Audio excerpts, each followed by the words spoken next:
Do you feel the vibes?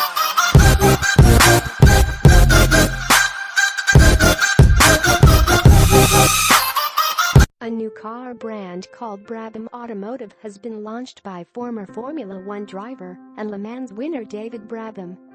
Headed by the son of three-time F1 world champion Sir Jack Brabham. The company has been announced 2 years after the name was first registered with the UK's Companies House.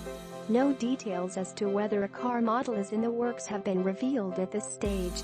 But Brabham, pictured below, told Autocar last year that he wanted to see the name back on track, suggesting the launch of the car company could lead to a motorsport program in the future.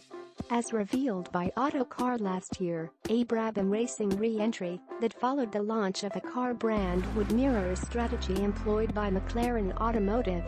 The Brabham name has been synonymous with motorsport since 1955, when three-time F1 champion Sir Jack Brabham first went racing in F1. Formula One, what changes to expect from the pinnacle of motorsport? A Brabham spokesman refrained from commenting on the idea of a return to racing, stating that the car company has been continually approached on various projects, and that it will reveal more about the automotive project and its intentions shortly. Although not confirmed, speculation last year suggested the Force India F1 team could be bought by Brabham. It is the only F1 team yet to confirm the reveal date of its 2018 car.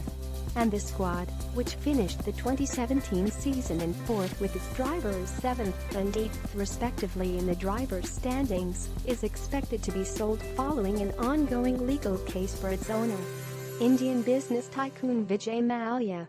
Mallya was arrested and released on bail in Britain last year following requests from India for his extradition. The 62-year-old faces charges of financial crimes, which include money laundering of around £100 million related to one of his former businesses, Kingfisher Airlines. Mallya denies any wrongdoing